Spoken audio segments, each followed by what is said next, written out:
سب کو رخصت کر دیا. جبریل آ گئے. یا رسول اللہ موت کا فرشتہ دروازے پر ہے, اندر آنے کی اجازت چاہتا. ہاں, جہاں موت پوچھ کے جائے کس ہستی کو بھلایا ہے, چند پونڈ کے پیچھے جہاں موت پوچھ کے جائے. آپ نے کہا آ جائے, وہ اندر آئے. السلام علیکم یا رسول اللہ, سلام پیش کرتا ہوں. میں نے آج تک کسی کو سلام نہیں کیا, آپ پہلی ہستی ہیں جنہیں سلام کر رہا ہوں. میں نے آج تک نہیں کسی کو سلام کیا. یا رسول اللہ آپ پہلی ہستی ہیں. اللہ نے کہا پوچھ کے اندر جانا, بن پوچھے نہ جانا. یا رسول اللہ مجھے حکم ہے کہ آپ سے پوچھوں, آپ جانا چاہیں تو میں لے جاؤں, اور رہنا چاہوں تو میں چھوڑ کے واپس چلا جاؤں. طارق جمیل سے کوئی پوچھے, آپ سے کوئی پوچھے گا؟ پوچھا جا رہا ہے, موت پوچھ رہی کہ آؤں کہ نہ آؤں. تو آپ نے کہا اگر میں اجازت دے دوں تو میری جان نکالو گے؟ کہاں جی نکالوں گا. تو آپ نے جبریل کو دیکھا, کیا کہتے ہو, کیا کہتے ہو؟ تو جبریل نے عرض کی یا رسول اللہ, اللہ آپ کی ملاقات کے شوق میں. او میرے بھائیو بہنوں, ایسی موت مانگو اللہ سے. جب جا رہے ہیں تو اللہ خوش ہو رہا. ایسی موت نہ ہو جیسے بھاگا ہوا مجرم پکڑا جاتا ہے, ہتھکڑیاں لگا کے جیل میں لے جایا جا رہا ہے. ایسی موت مانگو اور ایسی زندگی گزارو.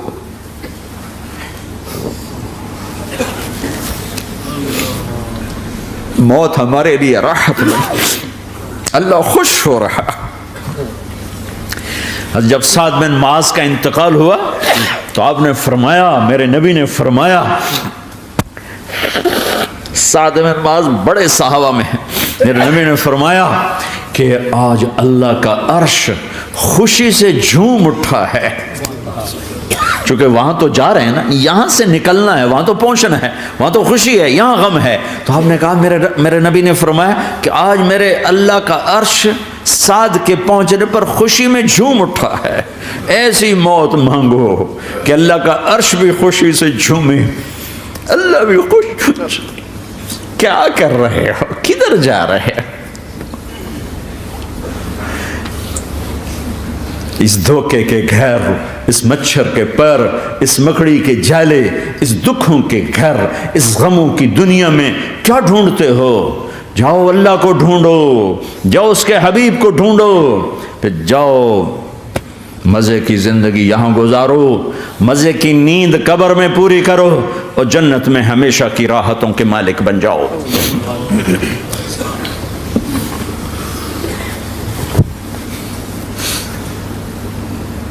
کہ یا رسول اللہ, اللہ ملاقات کے شوق میں ہے. تو میرے نبی فرماتے کہ میرے حسنین کا کیا ہوگا؟ میں تو دیکھ رہا ہوں ایک زہر میں تڑپتا ہے, ایک بچوں سمیت نیزے پہ چڑھا ہوا ہے. ویسے بھی محرم ہمیں یاد دلاتا ہے کہ اللہ کو راضی کرنے کے لیے آخری حدوں تک پہنچنا بھی کامیابی کا صحرا گلے میں ڈالنا ہے. ایک نے فتح کا جھنڈا گاڑا, قیامت تک کے لیے ذلت اس کے ماتھے کا نشان بن گئی. ایک نے سر کٹا کے نیزے پہ چڑھایا اور قیامت تک کے لیے عزت کا صحرا گلے میں ڈال لیا. کیوں کہ ایک دنیا کی بازی ہارا پر اللہ کو لے کے جیت گیا, اور ایک دنیا کی بازی جیتا اور اللہ کو کھو کے ہار گیا. اللہ کو پالینے کے بعد کوئی ہار نہیں, اللہ کو کھو دینے کے بعد کوئی جیت نہیں. اللہ کو اپنا مطلب بناؤ, اللہ کو مطلب بناؤ, اللہ کو مطلب بناؤ, اللہ کو اپنی زندگی کا مقصد بناؤ. جبریل واپس جاؤ اور اللہ سے پوچھ کے آؤ میرے بعد میری امت کے ساتھ کیا کرے. ہائے واہ یا رسول اللہ. ہر کوئی اپنے بچوں کے لیے پریشان ہوتا ہے کہ میرے بچوں کا کیا بنے گا. آپ کہہ رہے ہیں میری امت کے ساتھ کیا کرے گا میرا اللہ. جاؤ اللہ سے پوچھ کے آؤ, میں پھر جواب دوں گا. واپس گئے, جواب آیا کہ اللہ کہہ رہے ہیں کہ ساتھ دوں گا. میرے رب کی عزت کی قسم, اور لاکھوں کروڑوں درود و سلام ہوں اس کملی والے پر۔ اگر آپ یہ سوال نہ اٹھاتے آج میں اور تم بھی بندر خنزیر ہوتے۔ بیچ میں وہ حائل ہو گئے، ان کے آنسو، ان کی دعائیں۔ مچھلی کھانے پر اللہ تعالیٰ نے موسیٰ علیہ السلام کی قوم کو، پورے شہر کو بندر بنا دیا۔ مچھلی کھانا کون سا گناہ ہے؟ اللہ نے کہا بس ہفتے کو نہیں کھانی، کھاؤ اتوار پیر منگل بدھ جمعہ جمعہ کھاؤ، ہفتہ نہیں۔ مگر نہیں کھائیں گے، کھایا، اللہ نے بندر بنا دیا۔ شراب پینا مچھلی کھانے سے بڑا گناہ ہے، اور بیچنا اس سے بھی بڑا گناہ ہے، اور نشے کی چیزیں بیچنا اس سے بھی بڑا گناہ ہے، ماں باپ کی نافرمانی اس سے بھی بڑا گناہ ہے۔ میرے نبی سے پوچھا گیا یا رسول اللہ قیامت کب آئے گی؟ کہا اللہ کو پتہ ہے۔ کہا کوئی نشانی بتا دیں، کوئی نشانی بتا دیں۔ تو آپ نے فرمایا جب ماؤں کو ذلیل کیا جائے گا قیامت آ جائے گی۔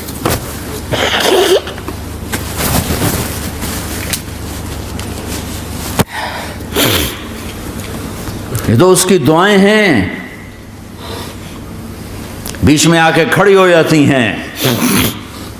اللہ تعالیٰ نے کسی کو بندر بنایا، کسی کو خنزیر بنایا، کسی کو زمین میں دھسایا، کسی کو پانیوں میں بہایا، کسی کو ہواؤں سے اڑایا، کسی پر آگ کو برسایا، کسی پر بجلیوں کی چمک کو سے ان کو راکھ کیا۔ کب میرے رب نے کیا کچھ نہیں کیا۔ وَكَمْ أَهْلَكْنَا مِنَ الْقُرُونِ مِنْ بَعْدِ نُوحٍ وَكَفَى بِرَبِّكَ بِذُنُوبِ عِبَادِهِ خَبِيرًا بَصِيرًا۔ کیا کچھ نہیں ہوا ہمارے ساتھ، وہ کیوں نہیں ہوا کہ وہ کملی والے کی دعائیں ہیں، دعائیں ہیں، دعائیں ہیں، رونا دھونا ہے، امتی امتی۔ اچھا چلو یہ تو دنیا ہو گئی، آپ نے یاد رکھا میدان معاشر میں میرے نبی نے فرمایا جب جہنم کو لایا جائے گا اور ایک چیخ مارے گی، کوئی کسی کو یاد نہیں کرے گا، سب بھول جائیں گے۔ ہر ایک کی زبان کے آپ نے مشہور لفظ سنا ہوگا نفسی نفسی۔ جب جہنم آئے گی تو ایک چیخ مارے گی، اور کئی بلین فرشتے اس کو پکڑ کے لا رہے ہوں گے، اور وہ ان کے ہاتھوں سے نکل رہی ہوگی، اور اس کی آگ کے شعلے اور اس کا دھواں اور اس کی چیخ اور اس کی آواز۔ تو جب وہ قریب آئے گی تو اس کے آواز پر سارے مرد عورت زمین پر گریں گے، اور سب کہیں گے یا رب نفسی نفسی، یا رب نفسی نفسی، یا رب نفسی نفسی۔ یا اللہ میری جان، میری جان، ماں نہیں، ابا نہیں، بیوی نہیں، بچے نہیں، بھائی نہیں، میری جان۔ چلو میں تو آپ عام لوگ ہیں، انبیاء نبی کہیں گے یا اللہ میری جان، ابراہیم خلیل جیسے کہیں گے یا اللہ میں کسی کا سوال نہیں کرتا، باپ کا بھی نہیں کرتا، میری جان۔ اور عیسیٰ علیہ السلام جیسی ہستی کہیں گے یا اللہ میں اپنی ماں مریم کا بھی سوال نہیں کرتا، میری جان، میری جان۔ عیسیٰ علیہ السلام سے لے کر آدم علیہ السلام تک نفسی نفسی، نوح علیہ السلام نفسی نفسی، یحییٰ زکریا باپ بیٹا ہیں لیکن نفسی نفسی، سلیمان داؤد باپ بیٹا ہیں لیکن نفسی نفسی، یوسف یعقوب باپ بیٹا ہیں لیکن نفسی نفسی، یعقوب و اسحاق باپ بیٹا ہیں لیکن نفسی نفسی، اسحاق ابراہیم باپ بیٹا ہیں لیکن نفسی نفسی، اسماعیل ابراہیم باپ بیٹا ہیں لیکن نفسی نفسی۔ یہ نبیوں کا حال ہے، میرا کیا حال ہوگا؟ لیکن اسی ہنگامے میں جب ہر مرد عورت کہے گا نفسی نفسی، ایک آواز ابھرے گی امتی امتی، ایک آواز آئے گی امتی امتی، ایک دکھ بھری، ایک درد بھری آواز آئے گی امتی امتی۔ سننے والے حیران ہوں گے یہ کون ہے، یہ کون ہے جو اپنے آپ کو نہیں مانگ رہا، اپنی امت کو مانگ رہا ہے، یہ کون ہے؟ جب آواز کی طرف نظریں لگیں گی، یہ تو محمد الرسول اللہ ہے، جھولی پھیلی ہوئی ہے، ہاتھ اٹھے ہوئے ہیں، اے رب میری امت۔ کون سی امت ساری زندگی شراب بیچتے رہے، کون سی امت ساری زندگی ڈرگز بیچتے رہے، کون سی امت ساری زندگی زنا کرتے رہے، کون سی امت ساری زندگی ظلم و ستم کے پہاڑ توڑتے رہے، ساری زندگی جوا کھیلتے رہے۔ آپ تو کہتے دفع ہو جاؤ، میری نظروں سے دور ہو جاؤ، نہ تمہیں میری عزت کا خیال نہ میری نسل کی قربانیوں کا خیال، میرے معصوم بچے نیزوں پہ چڑھ کے اس دین تم چند پونڈوں پہ کیا ظلم ڈھا کے آئے ہو، دفع ہو جاؤ یا اللہ انہیں جہنم میں ڈال، یہ کہنے کا موقع تھا۔ میں قربان جاؤں نبی رحمت، اس کامل اکمل نبی پر، اس ہادی رہبر پر میں کہاں سے الفاظ لاؤں ان کی تعریف کے لیے۔ دو ہستیوں کا حق نہیں ادا کیا جا سکتا، ایک اللہ، ایک اللہ کا رسول۔ ہر ایک کا حق ادا ہو سکتا ہے، اللہ اور اس کے رسول کا حق نہیں ادا ہو سکتا۔ وہ کہتے جا اللہ ان کو آگ میں ڈال دے۔ انہوں نے نہ مجھے دیکھا، نہ میرا گھر دیکھا، نہ میرے پیٹ پہ پتھر دیکھے، نہ میرا راتوں کو تڑپنا دیکھا، نہ میرا مچلنا رونا دیکھا، نہ احد میں ٹوٹے دانت دیکھے، نہ طائف میں بکھرا خون دیکھا، نہ کربلا میں اولاد کے سر نیزوں پہ چڑھے دیکھے۔ دفعہ دور کر دے میری آنکھوں سے۔ میں قربان جاؤں اس نبی رحمت پر۔ کہہ رہے ہیں یا اللہ میری امت، یا اللہ میری امت، یا اللہ میری امت، یا اللہ میری امت۔ نہ یہاں بھلایا نہ وہاں بھلایا۔ آپ کے لیے ممبر آئے گا، میرے حبیب بیٹھو، تو آپ کہیں گے اب مجھے خیال آئے گا اگر میں بیٹھا تو یہ مجھے لے کے جنت میں نہ چلا جائے، اور اللہ کہہ رہا بیٹھو تو میں کیا کروں گا؟ میں خود زمین پہ کھڑا رہوں گا، ممبر پہ ہاتھ رکھ دوں گا کہ اللہ تیری مان لی، میں ہاتھ رکھا ہوا ہے، لیکن میں بیٹھوں گا نہیں کہ میں اپنی امت کا آخری حساب کروا کے ہی جاؤں گا، ایسے نہیں جاؤں گا۔ آؤ بھائی، ہمارا نیا سال ہمارا سال تو محرم سے شروع ہوتا ہے، ویسے تو جنوری بھی اللہ کا، محرم بھی اللہ کا، سورج اللہ نے بنایا تو جنوری فروری بھی اللہ کا، اور چاند اللہ نے بنایا تو محرم ربیع الاول بھی اللہ تعالیٰ کا، دونوں ہی اللہ کے ہیں۔ کسی نے یہ لے لیا، کسی نے وہ لے لیا۔ ہم نے چونکہ چاند کا کیلنڈر بنایا تو ہمارا تو اب سال شروع ہو رہا ہے، ہمارا تو نیو ایئر اب ہے، ہمارا نیو ایئر رونے سے شروع ہوتا ہے۔ کیسا اللہ نے نظام بنایا، کسی اور مہینے میں یہ واقعہ ہو جاتا، نہیں سال کے شروع میں یہ واقعہ رکھا ہے کہ ہر ایک کو پتہ چلے کہ ہاں نیا سال خوشی منانے کے لیے نہیں ہوتا، نیا سال آخرت کی تیاری کے لیے ہوتا ہے کہ ایک سال چلا گیا، ایک سال اور زندگی سے نکل گیا، اور بھی جلدی سے اللہ کو راضی کرنے کا کوئی کام کرنے کو، توبہ کرنے کو، اللہ کو راضی کر لیں۔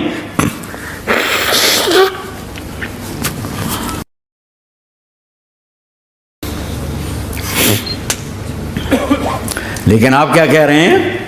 یا رب امتی امتی، یا رب امتی امت، یا اللہ میری امت، یا اللہ میری امت، یا اللہ میری امت۔ اور ایسی شفقت و محبت آپ کہیں گے یا اللہ یہ میری امت کا حساب میرے حوالے کر، میں لوں گا، تو نہ لے، میں لوں گا۔ تو اللہ تعالیٰ فرمائیں گے آپ کیوں لینا چاہتے ہیں؟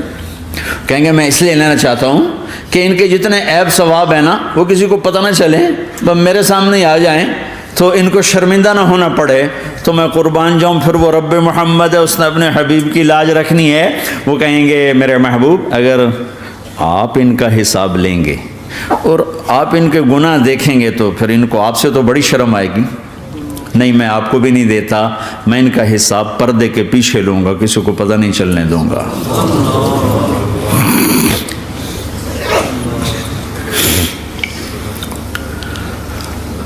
اتنی بڑی ہستی، اور آگے دیکھو طائف میں پتھر پڑ رہے ہیں، اور ہر قدم پہ پتھر پڑتے ہیں، یہاں تک کہ ایک دم پتھر پڑنے سے تو خون نہیں نکلتا، پتھر کون سا کوئی تیر ہوتا ہے، پتھر تو پتھر، لیکن اتنے پتھر پڑے پنڈلیوں کے اوپر کہ پھٹ گئیں، ان سے خون نکلتے نکلتے نکلتے جو جوتا تھا پاؤں میں ایسے ساتھ ایسے چپک گیا، اور ساری کائنات کے دلہا سردار بے ہوش ہو کے گرے۔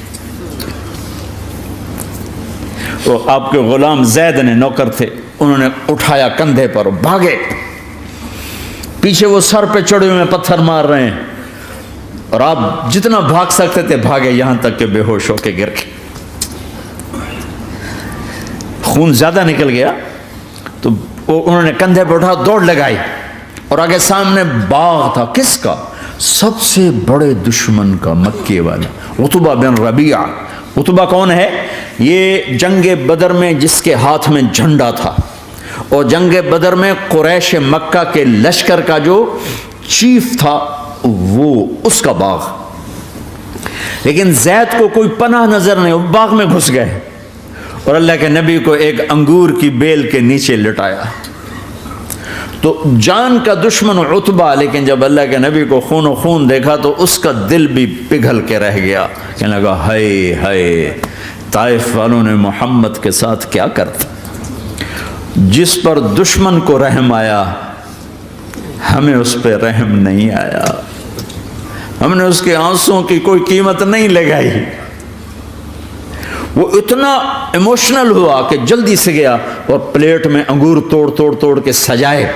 جب جانے لگا تو پھر شرم اور وہ ایک حجاب درمیان میں آڑے آ گیا تو اپنے غلام کو بلایا، عداس کا، عداس یہ لے جا وہ جو آدمی زخمی پڑا، اسے جا کر کہنا کہ تمہیں رشتہ داری کی قسم میرے انگور رد نہ کرنا، کھا لے. حالانکہ موقع تھا کہ قتل کرتا،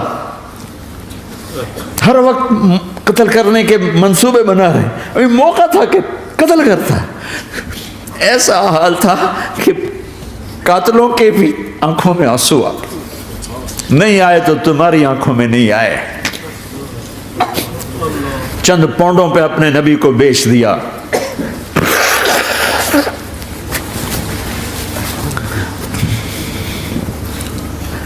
کہنے کا عداس یہ لے جا، وہ جو آدمی لیٹر پڑا اسے کہنا تو میں رشتہ داری کی قسم دیتا ہوں میرے انگور رد نہ کرنا، کھا.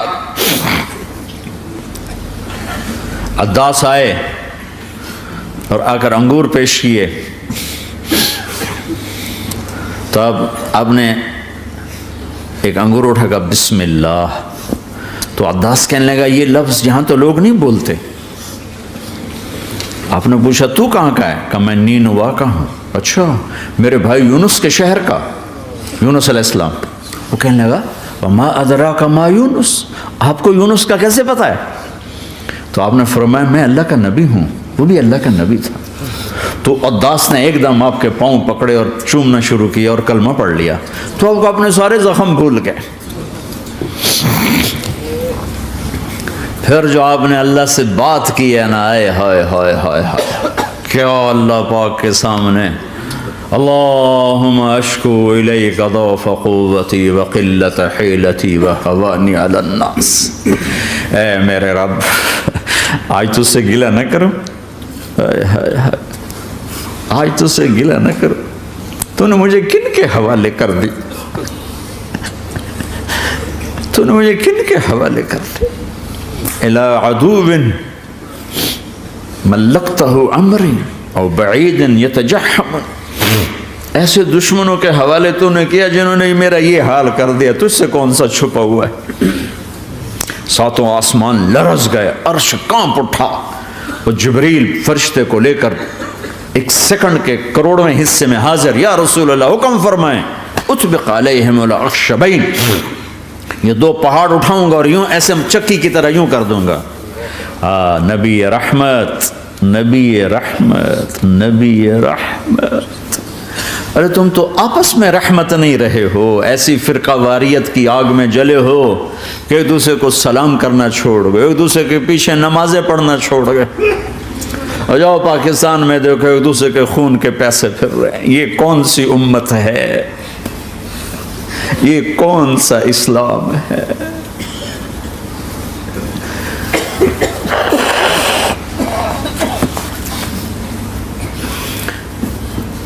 حضرت عائشہ نے پوچھا یا رسول اللہ آپ کو سب سے زیادہ تکلیف کہاں پہنچی؟ کب؟ طائف میں. طائف میں 23 برس میں سب سے زیادہ تکلیف کہاں پہنچی؟ فرمایا طائف میں. جنہوں نے اتنی زیادہ تکلیف پہنچائی تھی ان سے بدلہ لینے کا وقت آ گیا ہے اور فرشتہ حاضر ہے، اللہ کی منشا شامل ہے، کر دوں؟ کہ نہیں، یہ نہ صحیح، ان کی نسل میں شاید کوئی ایمان لے آئے. لعل اللہ ان یخرج من اصلابہم من یوحد اللہ. یہ نہیں تو ان کی نسل ہی شاید کلمہ پڑ جائے. میں عذاب دلانے نہیں آیا، میں تو رحمت بن کر آیا ہوں.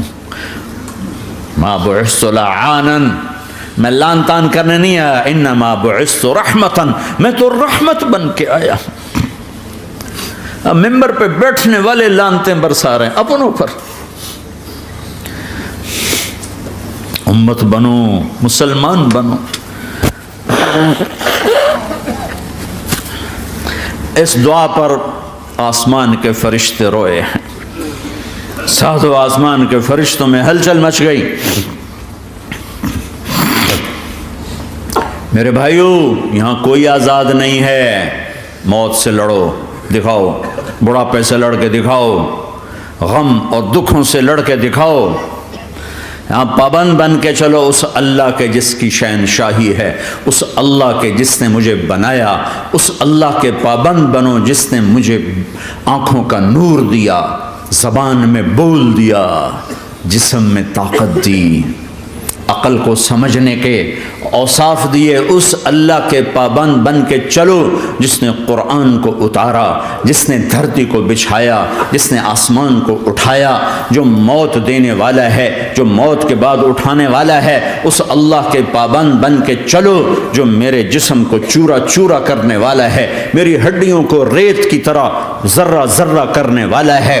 اس اللہ کی مان کے چلو جو پھر مجھے میرے اس پارا پارا وجود کو پھر جمع کرنے والا ہے. اس اللہ کے سامنے جھکو جو قبروں کو پھاڑ کر مجھے پھر کھڑا کرنے والا ہے. اس اللہ کے سامنے جھکو جو ساری آدم کی مردہ نسل کو دوبارہ زندہ کرنے والا ہے. اس اللہ کے سامنے جھکو جو زمین آسمان کو ایک دن توڑنے والا ہے، توڑ کے پھر بنانے والا ہے. اذا السماء انفطرت واذا الكواكب انتثرت واذا البحار فجرت واذا القبور بعثرت. زمین آسمان کو ہلا رہا ہے، موت دے رہا ہے. اذا زلزلت الارض زلزالها، زمین پہ موت آ رہی ہے. اذا السماء انفطرت، آسمان مر رہا ہے. اذا الشمس كورت، سورج مر رہا ہے. وَإِذَا الْجِبَالُ سُيِّرَتْ، یہ پہاڑوں کی موت ہے. عرش فرش لوح قلم کرسی ہر شے کو فنا کے گھاٹ اتارنے والا اور خود ہمیشہ باقی رہنے والا، دائم رہنے والا، قائم رہنے والا، اپنی ذات میں قائم، اپنی ذات میں دائم، موت سے پاک، تھکن سے پاک، نیند سے پاک، اونگ سے پاک، ظلم سے پاک، ذوق سے پاک، خزانوں کا مالک، عزت کا مالک، قوت کا مالک، شہنشاہی کا مالک، کبریائی کا مالک، ہیمنت کا مالک، جبروت کا مالک، خزانوں کا مالک، فرشتوں کا مالک، جبریل کا مالک، میکائیل کا مالک، اسرافیل کا مالک، اسرائیل کا مالک، طارق جمیل کا مالک، برمنگم والوں کا مالک، آدم کی ساری نسل کا مالک، 2 پاؤں پہ چلنے والوں پر بادشاہ، 4 پاؤں پہ چلنے والوں کا مالک، پانی کی مخلوق، ہوا کی مخلوق، زمین کی مخلوق، رینگنے والے، اڑنے والے، تیرنے والے، جھپٹنے والے، دھاڑنے والے، پھاڑنے والے، ڈسنے والے، سب پر میرے اللہ کی شاہی ہے. للہ ملک السماوات والارض وما فیہن، لہو ما فی السماوات وما فی الارض وما بینہما وما تحت الثری وان تجہر بالقول فانہ یعلم السر واخفی. وہ کون ہے؟ اللہ. کیسا ہے؟ لا الہ الا ہو، کوئی اس جیسا نہیں، اکیلا معبود ہے. صفات کیسی ہیں؟ لہ الاسماء الحسنى.